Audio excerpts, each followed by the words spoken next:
Hello everybody and welcome to Uproot Reddit. Creepy encounters come in all shapes and sizes.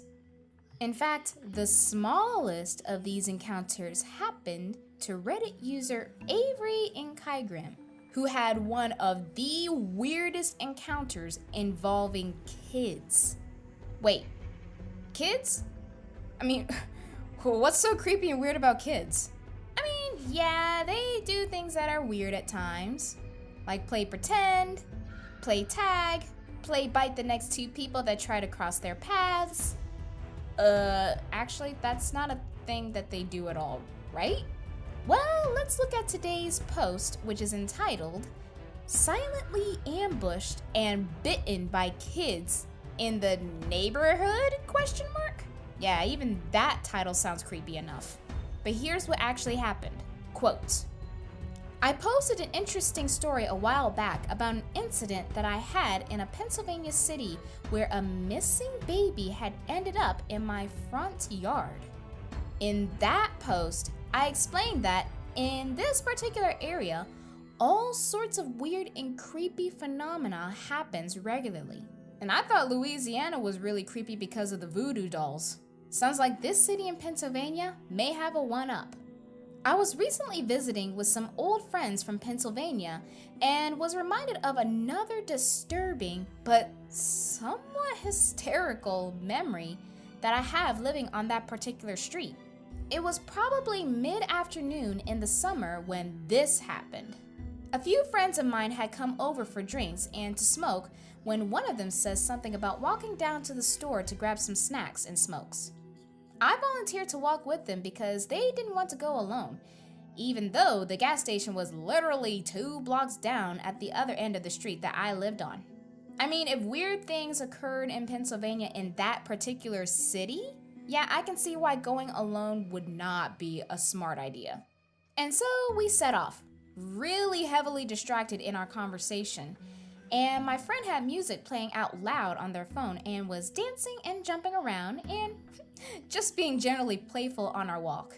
We didn't notice when 1 block down into our journey, 2 kids, maybe between the ages of 8 and 11, were blocking our path on the sidewalk while holding a big branch like a barricade. I remember we both just stopped dead in our tracks and stared down these 2 little girls for maybe 30 seconds of silence before my friend goes, okay, and proceeds to just start walking around them on the street. You know, I'm beginning to think maybe you played that song, Thriller, while walking down the street. Maybe that's why they showed up. I don't know. I followed behind and the girls dropped the branch and practically pivot on their heels to watch us silently as we walked away. We kept looking over our shoulders while laughing at how weird the situation was.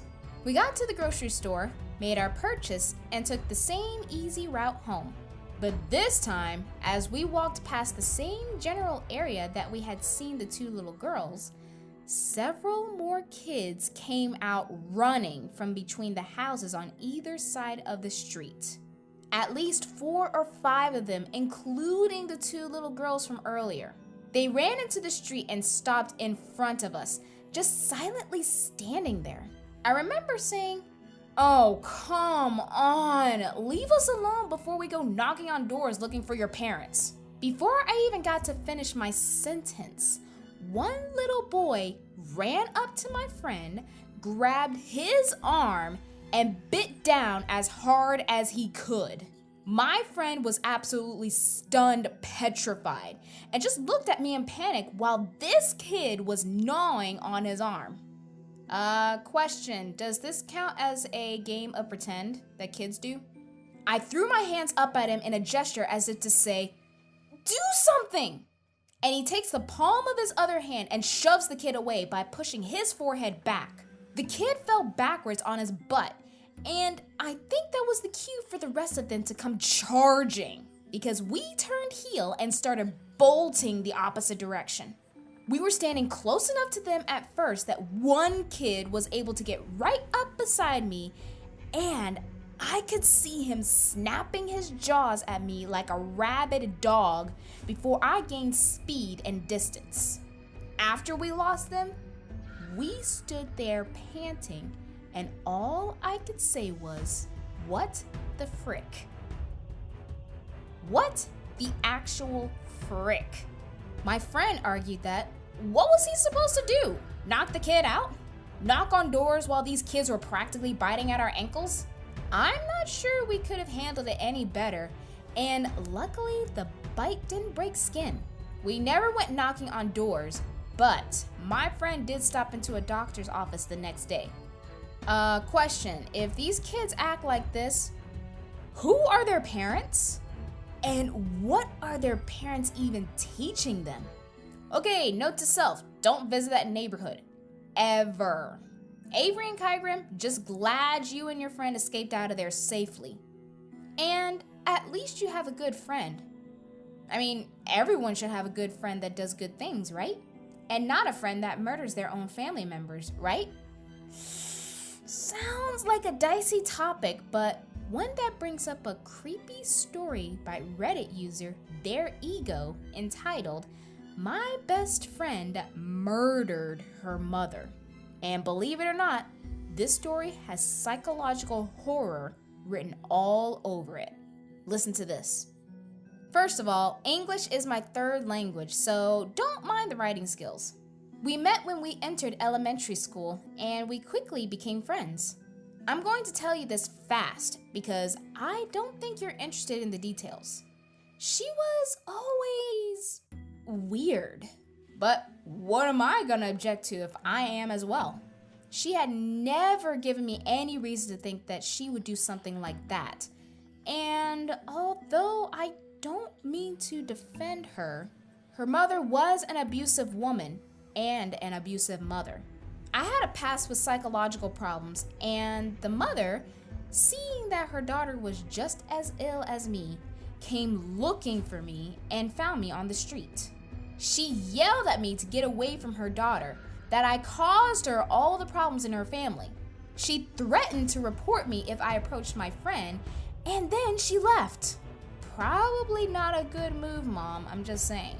I mean, I can understand a parent's concern for a child if their child's friend has also psychological issues, but still, if they're best friends for a reason and they're helping each other out through their issues, maybe, just maybe, you should support their friendship.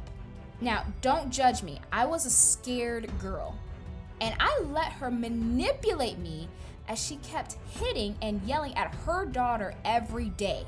And meanwhile, I kept away. That's probably one of the worst feelings ever. Watching your friend go through some abuse, and then you can't really do anything about it. And even if you could, it'd be pretty difficult to handle. A couple of years later, we recovered contact, and by then, we were already teenagers. We returned to the beautiful friendship we had before, and we were very close. She told me that they were doing family therapy and that her mother treated her better. I was very happy for her. Time passed, and one day, that fateful day, she appeared late in class, with her hair dyed black. She was blonde, and smiled when I told her that I had not recognized her. That day, I didn't accompany her home because she had things to do. I woke up the next morning with my mother calling me, almost screaming. In the news, a photo of the door of her apartment with the phrase, "Mother murdered in my city." Now, almost 2 years later, she is in a psychological center, and I receive a letter from time to time. And no, I don't reply to any of them.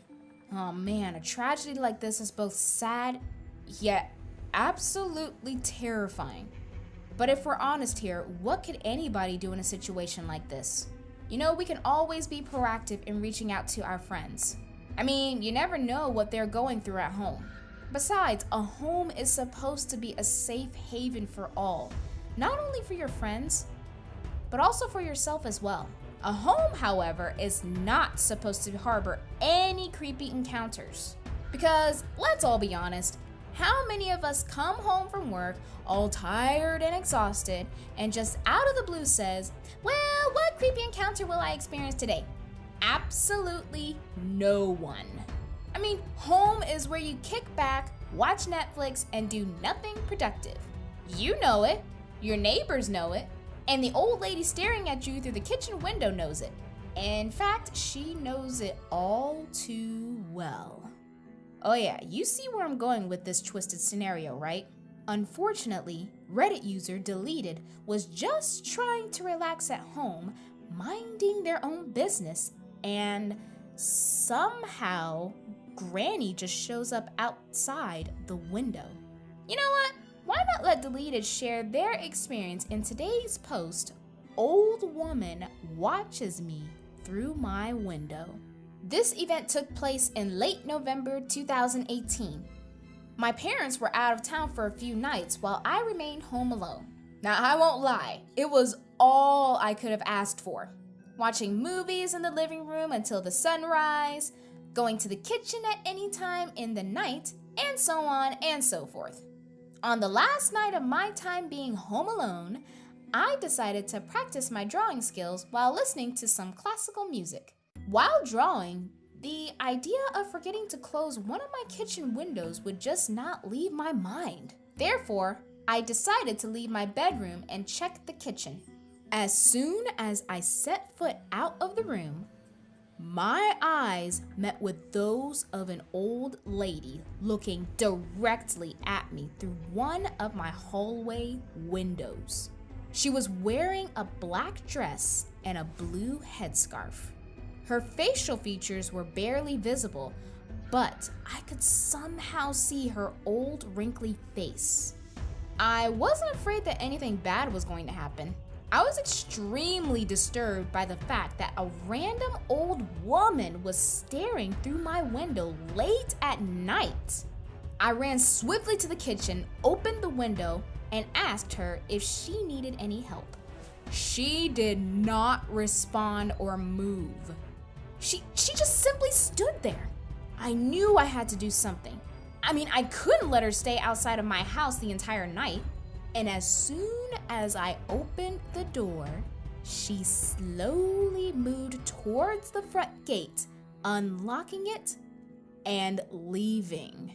To this day, I still can't figure out how she managed to unlock my front gate without a key, or why she was staring through my window.